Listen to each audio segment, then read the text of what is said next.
اللہ اللہ اللہ اللہ۔ السلام علیکم ورحمۃ اللہ وبرکاتہ۔ امید ہے آپ لوگ خیریت سے ہوں گے۔ اور آج کا جو میرا ٹاپک ہے وہ آزمائش ہے، جو اللہ تعالیٰ کی طرف سے ہمارے اوپر آزمائشیں آتی ہیں۔ اس میں نبی کریم صلی اللہ علیہ وسلم کے اوپر ایسی آزمائشیں آئیں کہ نبی کریم صلی اللہ علیہ وسلم نے اپنی امت کو ان آزمائشوں سے بچنے کی کوئی چیز بتائی۔ اسی مسئلے پہ میں انشاءاللہ آپ کے سامنے اس ویڈیو میں بات کروں گا، تو امید کرتا ہوں کہ آپ کو یہ ویڈیو انشاءاللہ سمجھ میں بھی آئے گی۔ سب سے پہلے حدیث یہ ہے کہ آزمائش کی ہی ہے، جس میں نبی کریم صلی اللہ علیہ وسلم نے فرمایا، حدیث نمبر میں اس کو نیچے کوٹ کر دوں گا، کہ ہر امت میں کوئی نہ کوئی آزمائش ہے۔ یعنی کہ نبی کریم صلی اللہ علیہ وسلم سے پہلے جو امتیں آئیں اس میں ہر امت میں کوئی نہ کوئی ایک آزمائش کی کوئی چیز آئی۔ اور نبی کریم صلی اللہ علیہ وسلم نے فرمایا کہ میری امت میں آزمائش جو ہے وہ مال ہے۔ مال آپ دولت ہے، جس طریقے سے اللہ تعالیٰ لوگوں کو دولت دے کے آزماتا ہے تو کسی سے دولت لے کے آزماتا ہے، تو نبی کریم صلی اللہ علیہ وسلم نے یہی فرمایا کہ ہماری امت میں جو آزمائش ہے وہ مال ہے، یعنی کہ آپ کی دولت ہے۔ آزمائشیں اور بھی بہت طریقے کی ہوتی ہیں کہ اللہ تعالیٰ کسی کو اولاد دے کے آزماتا ہے تو کسی سے اولاد لے کے آزماتا ہے۔ نبی کریم صلی اللہ علیہ وسلم نے بھی اسی طریقے سے آپ کو فرمایا، اور اس میں آپ کی آزمائش مال کی ہوتی ہے۔ اور بھی بہت سے آزمائش کے طریقے، اللہ تعالیٰ کسی کے اوپر مصیبتیں دے کے آزماتا ہے، وہ دیکھتا ہے کہ ہمارا بندہ ان مصیبتوں میں کتنا صبر کرنے والا ہے، یا نہ شکر ادا کرے گا، یا مصیبتوں میں بھی اللہ کا شکر ادا کرتا ہے یا نہیں کرتا ہے۔ تو بہرحال اپنی ویڈیو میں اسی کے سے ریلیٹڈ ہی بات کروں گا۔ تو پہلی چیز تو آپ نے سمجھ لی کہ نبی صلی اللہ علیہ وسلم نے فرمایا کہ ہر امت میں آزمائشیں آئی ہیں، اور میری جو امت ہے اس میں آزمائش جو ہے وہ مال ہے۔ اسی طریقے سے بخاری میں ایک حدیث ہے 6436 میں، جس میں نبی کریم صلی اللہ علیہ وسلم نے فرمایا کہ ابن آدم، یعنی کہ آدم علیہ السلام سے ابن آدم ہم لوگ، نبی صلی اللہ علیہ وسلم نے فرمایا کہ ابن آدم کے پاس اگر سونے کی 2 وادیاں ہوں، یعنی کہ اگر مال کی بھی، آپ سونا کہتے ہیں یا اس کو مال کہتے ہیں، اگر مال کی 2 وادیاں ہوں تو وہ کہے گا کہ تیسری بھی آ جائے۔ یعنی کہ اگر نبی کریم صلی اللہ علیہ وسلم نے فرمایا کہ اگر ابن آدم کے پاس مال کی 2 وادیاں بھی ہوں تو ابن آدم جو ہے وہ یہ کہے گا کہ تیسری بھی آ جائے، یعنی کہ ہوس۔ انسان کو ہر چیز کی ہوس ہے۔ آپ یہی دیکھ لیا، اگر کوئی آدمی پیسے میں اللہ تعالیٰ نے اس کو اور دیا ہے تو وہ یہی چاہتا ہے کہ اور آ جائے، تو اسی بات کا اللہ تعالیٰ نبی کریم صلی اللہ علیہ وسلم نے اس میں ذکر بھی کیا ہے کہ ابن آدم کے پاس اگر مال کی 2 وادیاں ہوں تو وہ کہے گا کہ تیسری بھی آ جائے، اور اس کا پیٹ صرف مٹی بھرے گی۔ تو آپ مٹی سے مراد یہ سمجھ سکتے ہیں کہ اب جو بندہ یہ چاہتا ہے اس کا جو پیٹ ہے اس کی قبر کی مٹی ہی بھر پائے گی، اتنی اس میں جو ہوس ہوگی وہ صرف مرنے کے بعد اس کی قبر کی مٹی اس کا پیٹ بھر پائے گی۔ اور نبی کریم صلی اللہ علیہ وسلم نے ایک حدیث اور مسلم میں 7441 میں، جس میں نبی کریم صلی اللہ علیہ وسلم نے فرمایا کہ جس میں نبی کریم صلی اللہ علیہ وسلم خود دعا کرتے تھے، اور دعا کرتے تھے کہ آل محمد کو بس اتنا ہی رزق دینا کہ اس کی روح اور جسم کا رشتہ جو ہے وہ برقرار ہے۔ یعنی کہ نبی کریم صلی اللہ علیہ وسلم دعا کرتے تھے کہ اللہ سے کہ امت کو اتنا ہی رزق دینا جس سے اس کی روح اور جسم کا رشتہ برقرار ہے، اپنے گھمنڈ میں چور نہ ہو، اس کی روح اور جسم کو پہچانتا رہے وہ اپنی۔ بہرحال اور اس میں ایک اور بھی ایک حدیث ہے جو آپ کے سامنے ایک مثال بنی۔ اس میں اماں عائشہ رضی اللہ تعالیٰ عنہ فرماتی ہیں کہ ہمارے حالات بعض اوقات ایسے بھی ہوتے ہیں جس سے ہم 1 2 یعنی کہ 3 چاند تک ہمارے گھر میں چولہا نہیں جلتا تھا۔ تو اماں عائشہ رضی اللہ تعالیٰ عنہ سے پوچھا گیا تو پھر آپ زندہ کیسے رہتے ہیں؟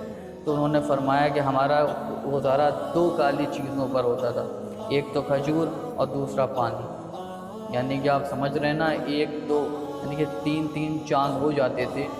اور اماں عائشہ رضی اللہ عنہ فرما رہی ہیں کہ ہمارا گزارا صرف 2 چیزوں پر ہوتا تھا، ایک کھجور اور دوسرا پانی۔ اب آپ امیجن کر کے دیکھ لیجیے، اگر اللہ تعالیٰ آج آپ کے ایسے حالات کر دے تو آپ کس طریقے سے اپنے لفظوں کو اللہ تعالیٰ کے سامنے لے کے آئیں گے، اور مطلب کیا سوچیں گے اللہ تعالیٰ کے بارے میں۔ یہی سب چیزیں ہیں، لیکن یہ مثالیں ہمارے سامنے کیوں آئیں؟ یہ مثالیں ہمارے سامنے اسی لیے آئیں تاکہ ہم اس سے ایک عبرت حاصل کر سکیں۔ اگر ہمارے اوپر اللہ نہ ایسے حالات آ جائیں تو ہمارے سامنے یہ مثالیں ہیں کہ تم سے پہلے بھی یہ سب چیزیں آ چکی ہیں، اور کن پہ آئیں گی؟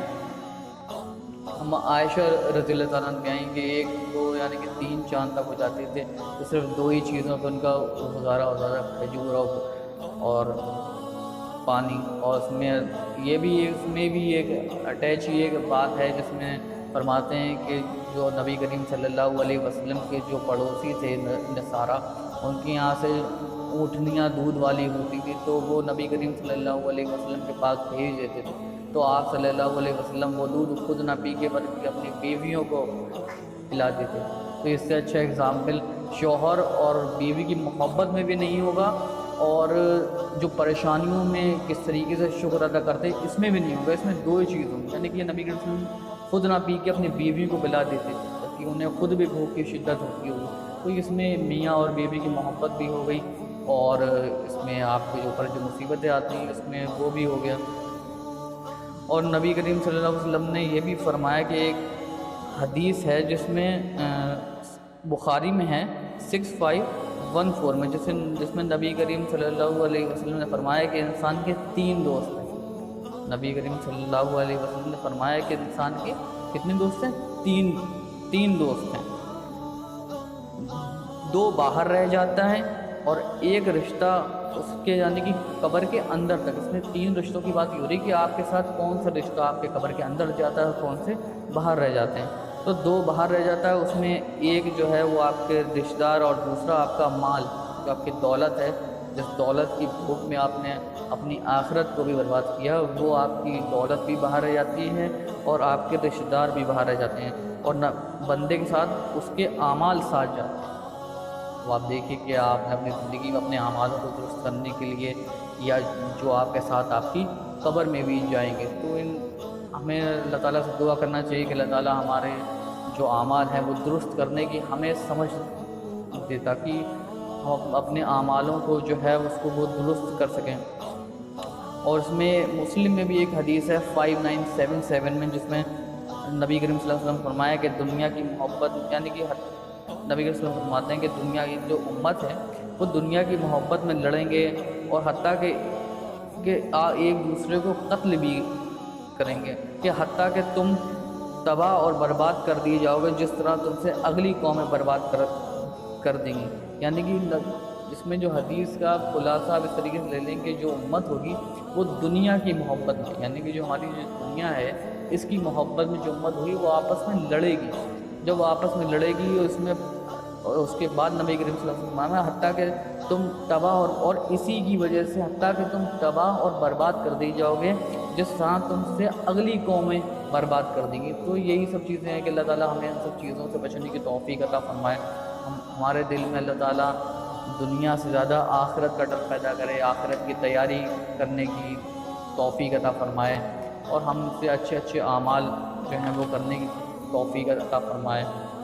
اور ہمارے اوپر جو بھی آزمائشیں آتی ہیں اللہ تعالیٰ ان آزمائشوں میں ہمارے دل میں اللہ کا بھروسہ قائم رکھے۔ مین چیز یہی ہے کہ آزمائشیں تو سب کی زندگی میں آتی ہیں بھائی، زندگی کا دوسرا نام ہی آزمائش ہے، سب کی، آپ کی بھی ہوں گی، میرے بھی ہوں گی۔ اللہ تعالیٰ تو آپ سے کوئی آپ کی بہت عزیز چیز لے کے آزماتا ہے۔ اگر کوئی بندہ، آپ کسی بندے سے بہت زیادہ محبت کرتے ہیں، وہ آپ کے ماں بھی ہو سکتی ہے، باپ بھی ہو سکتا ہے، بھائی بھی ہو سکتا ہے، شوہر بھی ہو سکتا ہے، کہ بیوی بھی ہو سکتی ہے، کوئی بھی ہو سکتا ہے۔ اللہ تعالیٰ جب فوت ہو جاتا ہے تو یہ بھی ایک آزمائش ہے کہ جو وہ تو اللہ کی یہ دی ہوئی چیزیں ہیں، اگر اللہ تعالیٰ اپنی چیز کو کوئی لے لے تو اس میں بھی ہمیں اللہ کا شکریہ ادا کرنا چاہیے۔ اور بہرحال اللہ جو کرتا ہے وہ اچھا ہی کرتا ہے، بشرطے آپ کو سمجھ میں نہ آئے، لیکن اللہ تعالیٰ تو سمجھتا ہے، تو ہمیں اسی چیز پہ صبر کرنا چاہیے۔ امید کرتا ہوں آپ کو یہ ویڈیو سمجھ میں آئی ہوگی، اور اگر آپ میرے چینل پر نئے ہوں تو اس چینل کو سبسکرائب بھی کر لیں۔